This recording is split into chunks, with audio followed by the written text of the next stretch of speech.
बिस्मिल्लाहिर्रहमानिर्रहीम। अस्सलाम वालेकुम नाज़रीन कराम, मैं हूं मखदूम शहाबुद्दीन और आप देख रहे हैं मेरा फेसबुक और यूट्यूब चैनल। उम्मीद करता हूं आप सब लोग बखैर आफियत होंगे और जहां भी होंगे अपने अहले खाना समेत खुश भी होंगे और महफूज भी। नाज़रीन कराम, नेशनल सिक्योरिटी कमेटी का धमकी आमेज मरासले पर दूसरा इजलास हुआ। इस इजलास के अंदर तमाम तर फौजी क़यादत के लोग और शुरका तो वही थे, लेकिन मुकम्मल तौर पर सिविलियन क़यादत के जितने अफराद थे वो सब नए चेहरे थे। ये सब वो लोग थे जिनके ऊपर इस साजिश का हिस्सा होने का इल्ज़ाम साबिक़ वज़ीर आज़म इमरान खान लगा रहे हैं। और ये जो अभी इसके हवाले से एलामिया आया है, जो इसकी डिक्लेरेशन आई है 38th नेशनल सिक्योरिटी कमेटी की मीटिंग की, उस हवाले से अब बनी गाला से शदीद रद्द अमल सामने आ चुका है। और अब ऐसा महसूस हो रहा है कि लिहाज को ख़त्म करके, लिहाज को बालाए ताक रख के खुल कर बातें करने का वक्त आ चुका है। और तसादुम जिसके हवाले से खदशात जाहिर किए जा रहे थे, उसकी राह हमवार होती हुई इस वक्त नजर आ रही है। पीटीआई बामुकाबला फौजी क़यादत, इस हवाले से ऐसा लग रहा है कि मुकम्मल तौर पर इंतजामात हो चुके हैं। और कौन है इस वक्त जो आग भड़का रहा है, इसमें फ़ायदा किसका है, इसमें नुकसान किसका है, इसमें विनर के तौर पर कौन सामने आएगा और at the end of the day कौन लूज़र बनकर सामने आएगा, ये तमाम तर डिटेल्स और बनी गाला से खान साहब की तरफ से और उनके कैंप की तरफ से जो शदीद तरीन रद्द अमल पाकिस्तान की मिलिट्री लीडरशिप और पाकिस्तान की प्रीमियर इंटेलिजेंस एजेंसीज के हवाले से आया है, उस पर भी आपके सामने कुछ रोशनी डालते हैं। नाज़रीन किराम, इस वक्त अगर आप पाकिस्तान का पूरा सिनेरियो देखें तो उसमें शहबाज शरीफ और पूरी कंपनी, ये पूरा भानमती का कुंबा अपनी हुकूमत में मगन है, तो वहीं इलेक्शंस की तैयारियां भी शुरू कर दी गई हैं। और जो एक सियासी माहौल इलेक्शन से कबल होता है वो इस वक्त मुल्क में नजर आ रहा है। लेकिन इमरान खान और फौजी क़यादत के दरमियान जो बदगुमानियां हैं, उनके हवाले से हर गुजरते वक्त के साथ इजाफा हो रहा है। और इसमें जितना मर्जी इस मामले को कंट्रोल करने की कोशिश की जाती है, ये मामला उतना ही तूल पकड़ रहा है। अब इस सब में जो अपेरेंटली चीज़ें समझ आ रही हैं वो यही है कि पिंडी ये समझ चुका है कि कप्तान और उनकी टीम फौजी क़यादत को हरगिज़ छूट देने को तैयार नहीं है, बल्कि वो उन्हें हुकूमत की तब्दीली का बाइस भी समझते हैं। अगर इमरान खान खुलकर नहीं बोल रहे तो उनकी टीम में से कोई ना कोई शख्स इस हवाले से अपने ख्यालात का इजहार गाहे बगाहे कर रहा है। अभी दोनों इतराफ से अगर हम देखें तो बच बचा कर ही सब कुछ कहा जा रहा है और कुछ लिमिट्स में रहकर ही बयान जो है वो जारी किए जा रहे हैं। लेकिन अब ये कहा जा रहा है कि बराह रास्त टकराव भी इस वक्त नजर आना शुरू हो चुका है, क्योंकि जो लाइन है वो बहुत ही पतली होती जा रही है, जो एक बारीक लाइन जिसे क्रॉस नहीं करना।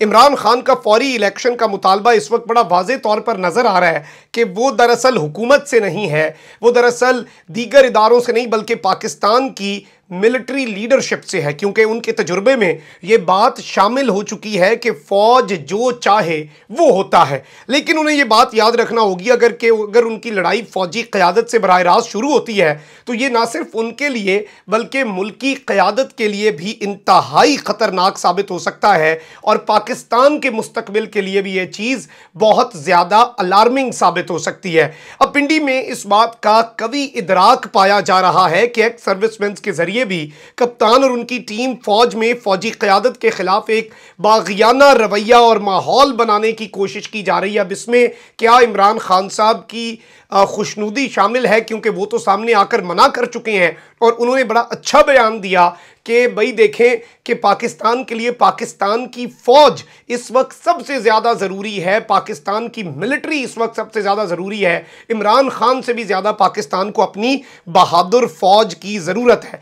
अब इस सब में कुछ ट्रेंड्स चलाए जा रहे हैं और ये ट्रेंड्स जो हैं ये ज़ाहिरी बात है पाकिस्तान तहरीक इंसाफ के इसमें कुछ कारकुनान और यहाँ तक के उनके सोशल मीडिया एक्टिविस्ट भी शामिल हैं।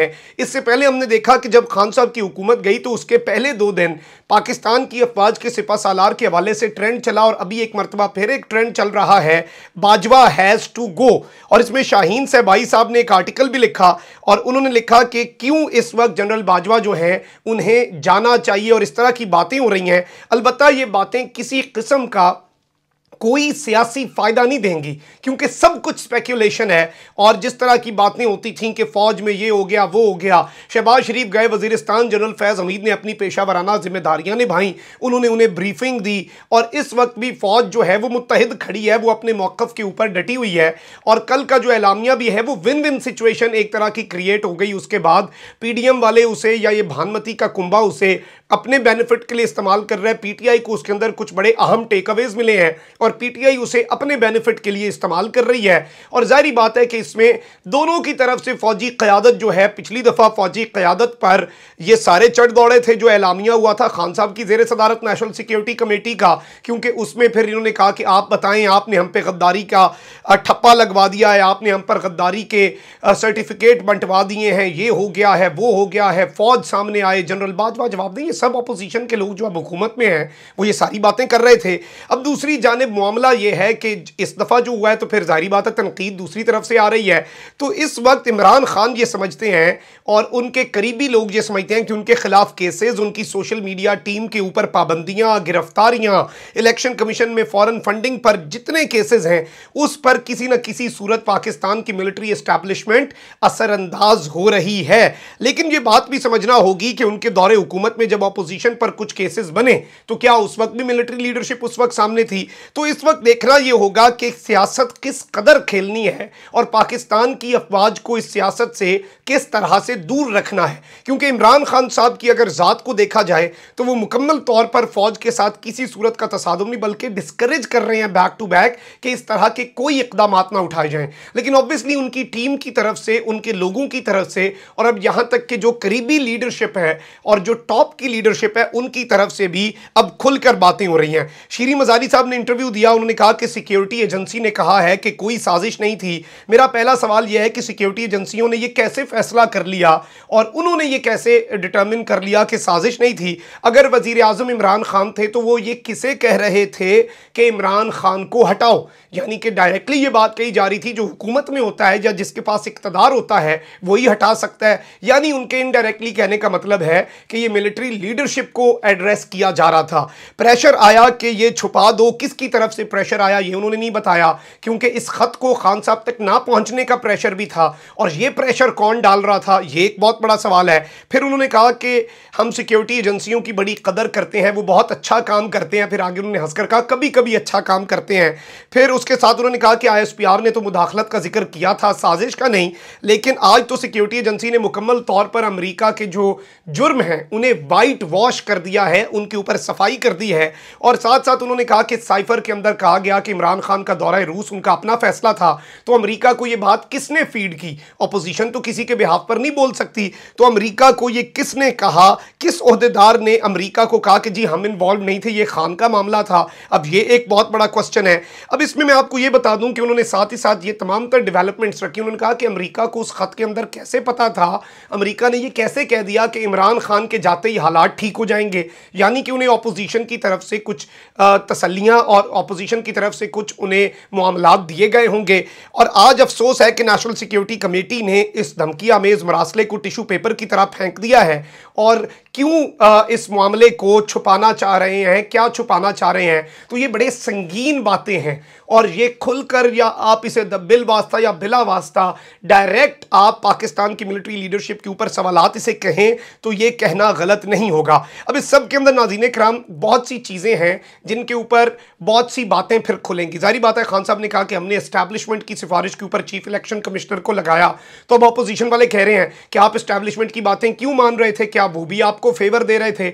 अब ये जो जंग होती है ना, मैं एक बात आपको ये बता दूं कि खान साहब इस बात को समझते भी हैं और खान साहब मज़ाहमत की तरफ नहीं जाना चाहते, लेकिन ऑब्वियसली उन्हें देखना होगा कि उनकी टीम में कौन क्या कर रहा है और उसका क्या किरदार है। क्योंकि पाकिस्तान की अफवाज के साथ अगर मज़ाहमत होती है या बयानबाजी होती है, क्योंकि फिर खान साहब नवाज शरीफ की जगह पर जा सकते हैं, लेकिन वो कभी भी नहीं जाएंगे, ये 100% श्योर है। लेकिन जो माहौल बनाया जा रहा है, इमरान खान उसे हर दिन आकर कूल डाउन भी करते हैं, उस पर बात भी करते हैं। लेकिन मेरी तमाम स्टेक होल्डर से ये हाथ जोड़कर गुजारिश होगी कि इस तरह के तमाम तर तसादुम के जो मामलात हैं उनसे बचा जाए, उनके अंदर पाकिस्तान का सोचा जाए, पाकिस्तान फर्स्ट, पाकिस्तान हमारी प्रेफरेंस होना चाहिए। और हमें जो कुछ भी करना है, देखें सियासतदानों की लड़ाई में, इस सारी लड़ाई में। और एक और चीज़, अगर एस्टैब्लिशमेंट और इमरान खान साहब के दरमियान कोई इस तरह की बयानबाजी की लड़ाई या कुछ भी शुरू कर दी जाती है, उसका फ़ायदा ना एस्टैब्लिशमेंट, ना पाकिस्तान, ना इमरान खान, बल्कि मुखालिफिन और मुल्क दुश्मन अनासर को होगा, जो 5th जनरेशन वॉर के अंदर बहुत ज़्यादा एक्टिव हैं। तो अब ये तमाम तर चीज़ें हमें देखनी पड़ेंगी और इसी हिसाब से चीज़ों को लेकर चलना है। और इस वक्त आग भड़कानी नहीं है, आग बुझानी है। और इमरान खान का काम सीधा होता जा रहा है, नैरेटिव बनता जा रहा है। और जिस तरह से वो इनिंग्स अपने हिसाब से खेल रहे हैं, अपनी सियासत अपने बड़े बेहतरीन अंदाज से कर रहे हैं, वो बिल्कुल ठीक जा रही है। लेकिन उसमें एग्रेशन जितनी होनी चाहिए थी, वो खान साहब खुद भी दिखा रहे हैं, उससे ज़्यादा एग्रेशन की इस वक्त ज़रूरत नहीं है। पाकिस्तान के इदारे पाकिस्तान के लिए, जिस तरह से खान साहब ने कहा, बहुत ज़्यादा ज़रूरी हैं। और पाकिस्तान का मफाद, ये इमरान खान कभी नवाज शरीफ नहीं बनेगा कि वो अपने सियासी मफाद पर मुल्की मफाद को कुर्बान कर दे।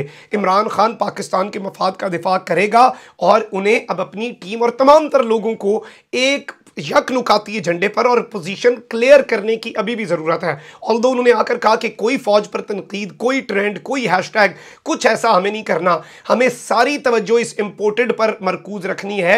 अलबत्ता वो ये करवाने की कोशिश कर सकते हैं ताकि अटेंशन डाइवर्ट हो और खान साहब और पाकिस्तान की मिलिट्री एस्टैब्लिशमेंट के दरमियान हालात पॉइंट ऑफ नो रिटर्न पर चले जाएं। लेकिन ऐसा मामला ये खुद नहीं करना चाहते। कॉमेंट सेक्शन में राय का इजहार ज़रूर करें। अपना बहुत ख्याल रखें। अल्लाह निगहबान। पाकिस्तान जिंदाबाद।